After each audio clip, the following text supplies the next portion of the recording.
et bienvenue sur ma chaîne La Bibliothèque d'Emilia. Aujourd'hui on se retrouve pour le book haul du mois d'avril et oui on est déjà presque en mai puisque le jour où je tourne on est le 30 avril et j'ai toujours des pulls. Voilà, clairement je crois que le printemps c'est une saison que je ne connaissais pas à Lyon puisque à cette période là en général soit il faisait très froid parce qu'il y a eu un coup de froid et du coup j'étais gros pull et tout, soit j'étais déjà en robe d'été. Donc la mi-saison, voilà, c'est un concept que je découvre dans le Nord.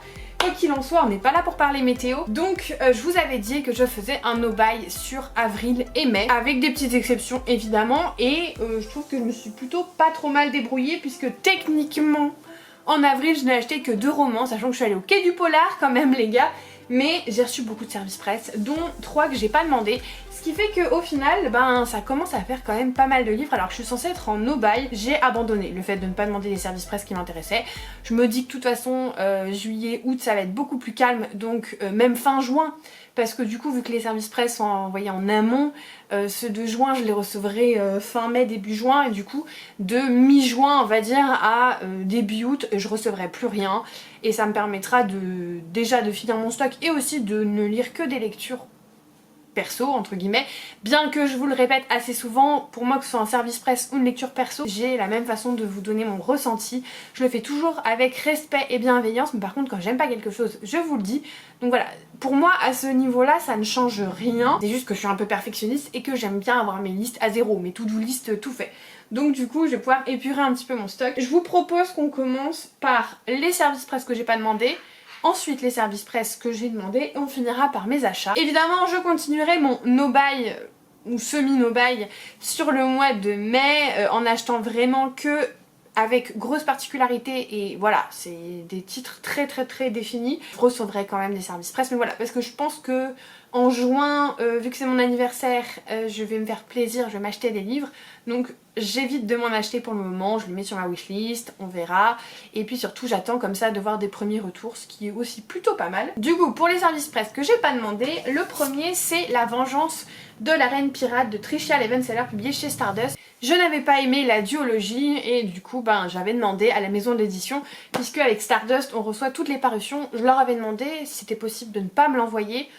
On m'a jamais répondu. Bon, voilà, bref, tout ça étant que, vu que je ne l'ai pas demandé, je ne me sens pas liée à le lire, donc celui-là je ne le lirai pas. Idem, et ça, bon, peut-être possible que je change d'avis, peut-être que non, je sais pas, je vais y réfléchir.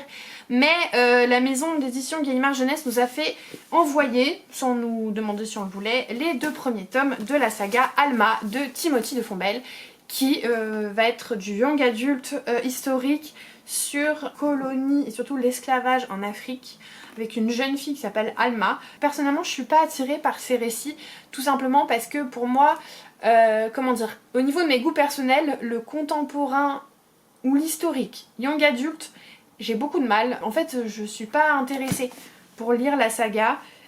Peut-être que je changerai d'avis, peut-être pas. Je sais qu'elle en a de très bons retours, mais c'est pas mon genre de lecture que j'apprécie. Donc j'étais un peu embêtée parce que c'est quand même 2 très jolis ouvrages. En plus, il y a vraiment des détails, vous voyez, avec les oiseaux là comme ça. Il y a le dernier tome qui sort le 30 mai.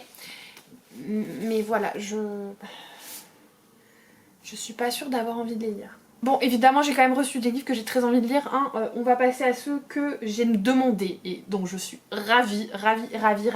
Je voudrais juste faire un petit laïus sur les livres que j'ai reçus, que j'ai pas demandé. Ça me gêne un petit peu parce que j'ai quand même beaucoup de chance. Je reçois beaucoup de livres gratuitement pour que je les chronique. C'est grâce à vous tout ça. Et je suis pas du tout ingrate envers les maisons d'édition. Je suis hyper contente à chaque fois de découvrir les programmes, de recevoir des titres, de me plonger dedans. Et vraiment, en plus c'est grâce à vous, donc vraiment un grand merci par rapport à ça.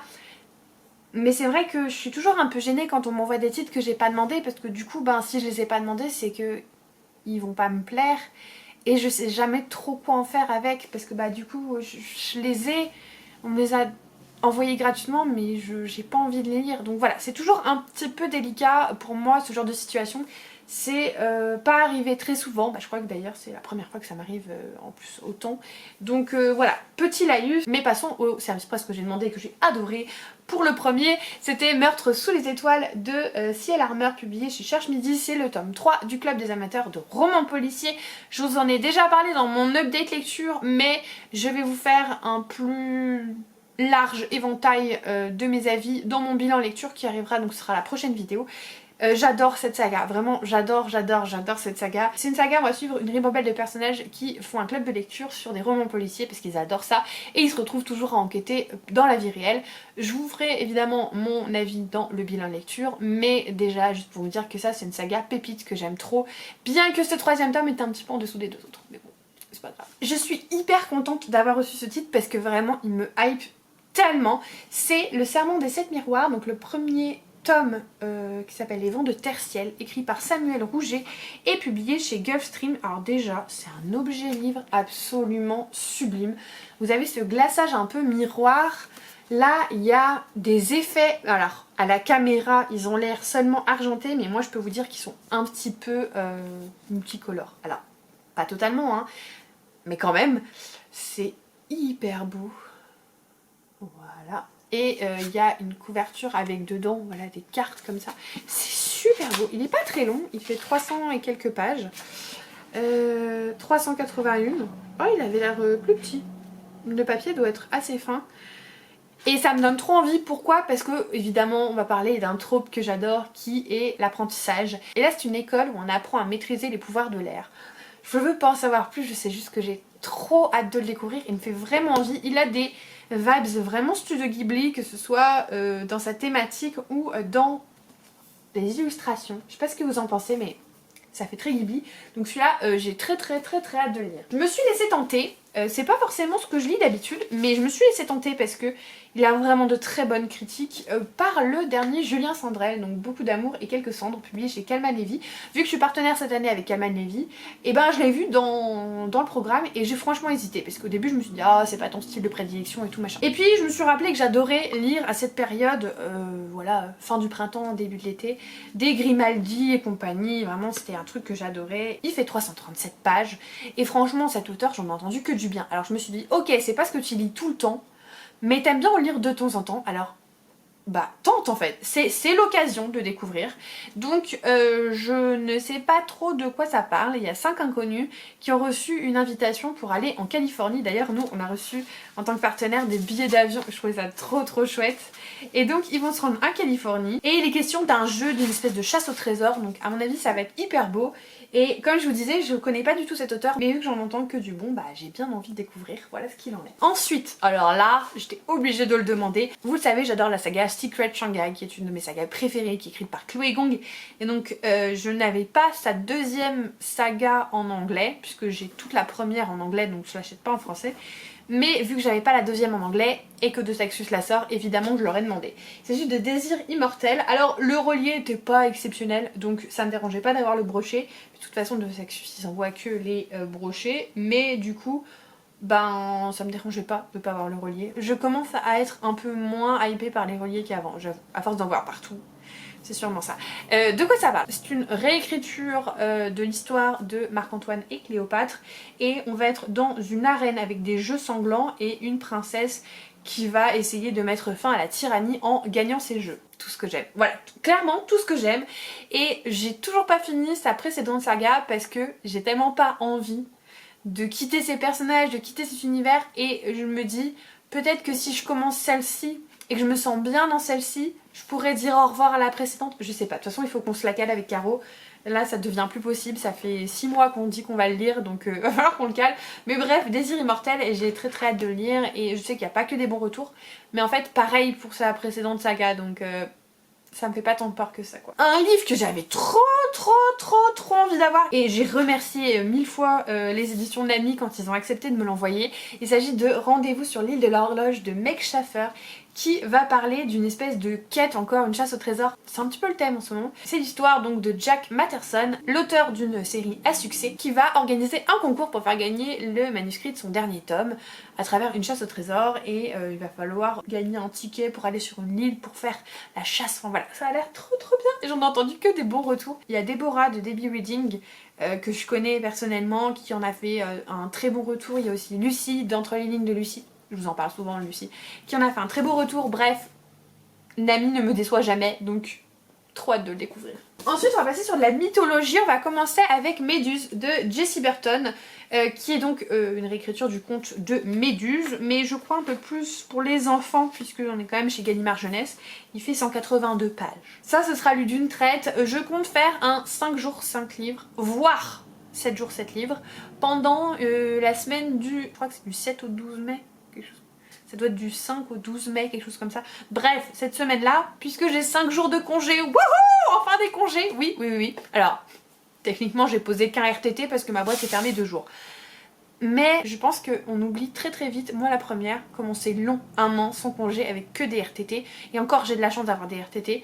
Mais là je suis trop contente d'avoir 5 jours de suite. En plus c'est pendant l'anniversaire de mon chéri, donc je vais pouvoir lui concocter un repas de fête et m'occuper de lui. Mais j'aimerais bien du coup faire un 5 jours 5 livres au moins. À voir si j'y réfléchis encore, voir si je fais un 7 jours 7 livres.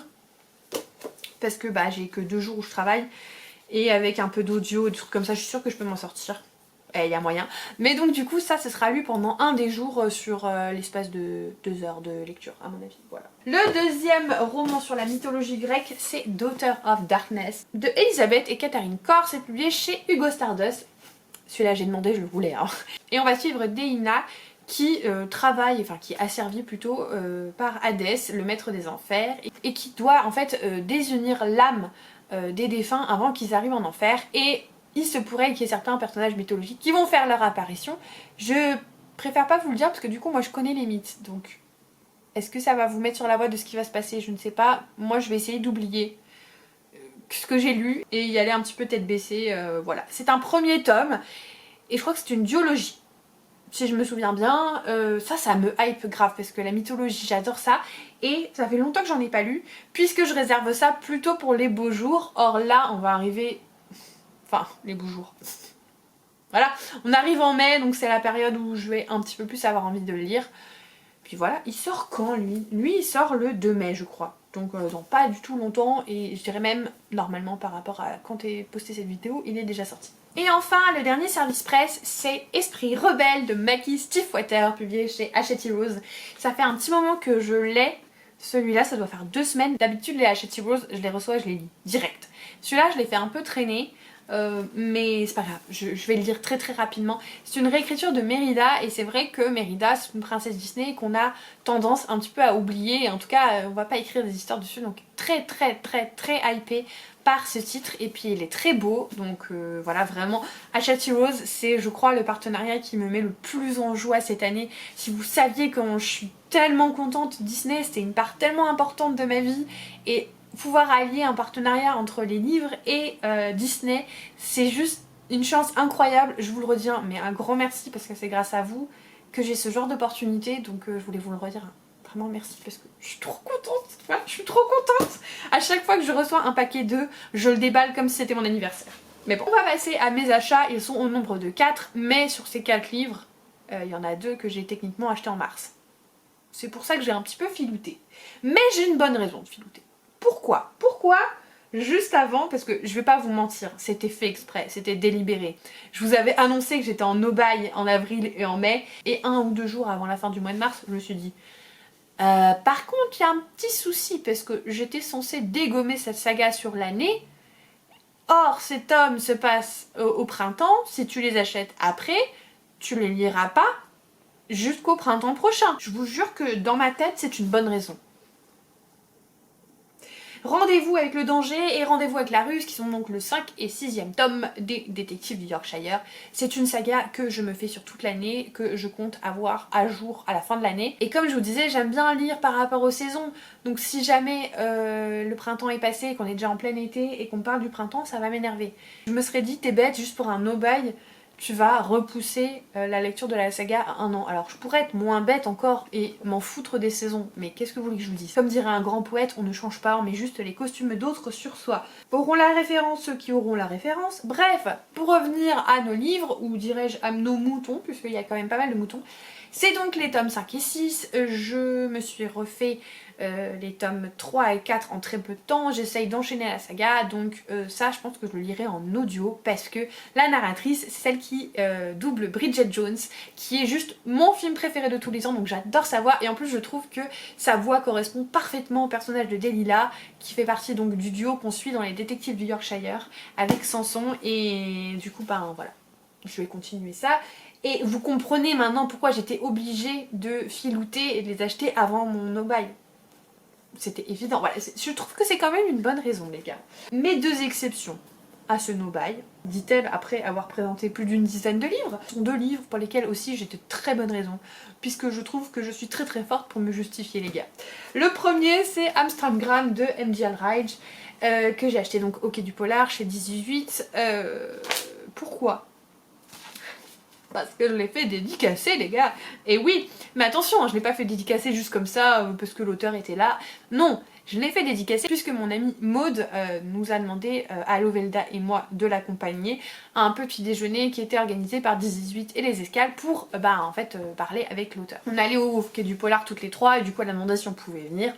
La personne qui s'occupe de la communication chez les escales, qui est super sympa d'ailleurs, a dit qu'il n'y avait pas de souci et donc on a pu aller à ce petit déjeuner, c'était trop bien.